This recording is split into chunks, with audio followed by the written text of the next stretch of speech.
अस्सलाम वालेकुम, कैसे हैं आप सब। उम्मीद करती हूँ सब खैरियत से होंगे। आज आपके साथ ज़बरदस्त से शामी कबाब की रेसिपी लेकर आई हूँ। और शामी कबाब में ऐसा कौन सा ख़ास इंग्रेडिएंट डलता है कि होटल वाले शामी कबाब खाए बगैर आप रह नहीं सकते और जायका इतना बेहतरीन कि बार बार खाने जाते हैं। कंप्लीट रेसिपी आपके साथ शेयर करेंगे, तो आइए चलते हैं रेसिपी की जानिब। सबसे पहले हमें यहाँ पर चाहिए 1.5 किलो चिकन जो कि बोनलेस है, और इसके बाद मैंने यहाँ पर 3 पाव दाल ले ली है, चने की दाल। इसको मैंने अच्छे से धो लिया है और भिगोया बिल्कुल भी नहीं है, बस इसको धो लिया मैंने अच्छे से। और अब इसको मैं इसके अंदर ऐड कर दूंगी। दाल को मैंने ऐड कर दिया। दाल को अच्छे से साफ कर लीजिएगा और अच्छे से धो लीजिएगा। दाल ऐड हो गई जी।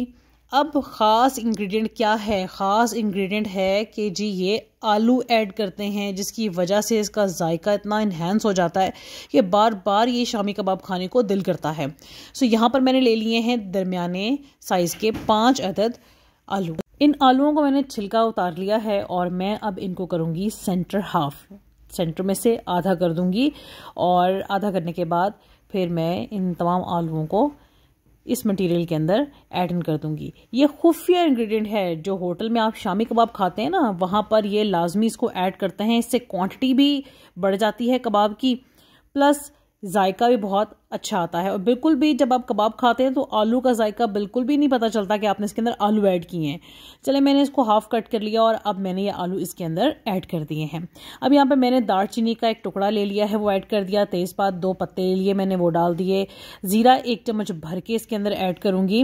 अब यहाँ पर मैंने साबुत खुश्क धनिया लिया है, ठीक है, 1 चम्मच, और मैं इसको अब हाथ के तेली से अच्छे से मसल कर ऐड करूँगी। बिल्कुल साबुत नहीं डालूंगी, लेकिन इसको आप या कूट लें, दरदरा कूट लें, या फिर हाथ के हथेली से तोड़ लें। ये जायका और खुशबू दोनों को बहुत ज़्यादा बढ़ा देता है। ये देखिए, मैं आपको दिखा देती हूँ। हथेली से जब मैंने इसको किया मैश तो ये टूट गए हैं, हाफ हो गए हैं। नमक आप ले लें हस्बे ज़रूरत। मैंने यहाँ पे 1 चम्मच ले लिया है। लाल मिर्च का पाउडर ले लिया है, 2 चम्मच भर के लिया है क्योंकि ये स्पाइसी बनेंगे। 1 चम्मच मैंने यहाँ पर ले लिया है चिली फ्लेक्स का, इनकी कुटी हुई लाल मिर्च का। गरम मसाला लिया है आधी चम्मच। बस जी, ये इसके मिसाले हैं। और इसके अलावा हम हल्दी ऐड करेंगे ताकि अच्छा कलर आ सके। अब मैं इसके अंदर पानी ऐड कर रही हूँ। पहले शुरू में तो मैंने इसके अंदर 4 ग्लास पानी के ऐड किए हैं, 3, और अब 1 और ग्लास पानी का ऐड करूँगी, 4 हो जाएंगे ये। यहाँ पर मैंने लहसुन ले लिया है, इसके मैंने 7 से 8 जवे लिए हैं और मैंने इनको छील के इसके अंदर ऐड कर दिया है। 1 अदद मैंने यहाँ पर प्याज लिया है और प्याज को मैंने यूँ बारीक बारीक काट के मैंने इसके अंदर ऐड कर दिया है। अब जी मैंने इसको चढ़ा दिया है चूल्हे के ऊपर और इसके बॉयल आने का करेंगे वेट। अच्छा, मुझे यहाँ पे थोड़ा सा पानी कम लग रहा है तो मैंने इसके अंदर 1 ग्लास और पानी का ऐड कर दिया है। आप भी इस चीज़ की कंफर्मेशन कर लें, क्योंकि चिकन भी है, दाल को भी डालना है, तो पानी डालते हुए थोड़ी सी एहतियात कीजिएगा, क्योंकि हमने इसको बनाना है बिल्कुल दम की आंच पे। सो टेंशन नहीं लेनी, ये इंशाल्लाह गल जाएगा इतने पानी में। अब ये देखिए, इसको बॉयल आ गया, मैं इसको कवर करके रख दूंगी। अभी पानी इसका कंप्लीट खुश्क नहीं हुआ, लेकिन मैंने थोड़ी देर पहले खुश्क होने से तकरीबन देखिए आप 2 ग्लास पानी इसके अंदर रह गए हैं, तो मैंने उससे पहले दाल का एक दफ़ा कंसिस्टेंसी चेक कर ली कि दाल कितनी कसर है, आलू में कितनी कसर है, या गोश्त में कितनी कसर है। इसके अलावा मैंने इसका नमक और मिर्च भी अच्छे से चेक कर लिया, ताकि बाद में नमक और मिर्चें ऐड ना करनी पड़े, फिर वो आपको पता है कि मिर्चें कच्ची रह जाती हैं। लिहाजा मैंने अभी इसको चेक लिया, ताकि अगर डाली हों तो फिर हम बाद में इसको डाल लें। यहाँ देखें जी, कम्प्लीटली पानी खुश्क हो चुका है और मैंने इसको चूल्हे से अब उतार लिया है।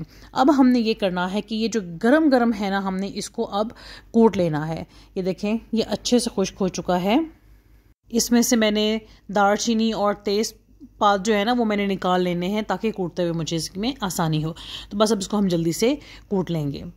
ये देखिए जी, मैंने इसको इसमें डाल दिया लंगरी में और अब मैं इसको कूट रही हूँ। गरम गरम कूटना इसलिए ज़रूरी है ताकि ये अच्छे से कुट जाए। अगर हम ठंडा करके कूटते हैं तो फिर वो अच्छे से कुटती नहीं है। अब ये देखें, अच्छे से कुट चुका है। मैं आपको इसकी कंसिस्टेंसी दिखाती हूँ। बिल्कुल रेशेदार आपके ये शामी कबाब तैयार होंगे। ये देखें, ये मैं आपको दिखाती हूँ, और ये देखें कितने अच्छे चिकन के इसमें रेशे बन रहे हैं और ये बहुत ज़बरदस्त कबाब बनकर तैयार होते हैं। बस आपने तमाम स्टेप्स को एज इट इज़ फॉलो करना है, तो बहुत ही ज़्यादा मज़ेदार ये आपके कबाब तैयार होंगे। आप इसको इंजॉय करेंगे। देखिए, सारे के सारे मैंने कोट लिए थे, पतीली में रख लिए मैंने, और अब मैंने यहाँ पर 1 कप धनिए का काटा है और काट के मैंने इसके अंदर ऐड कर दिया है।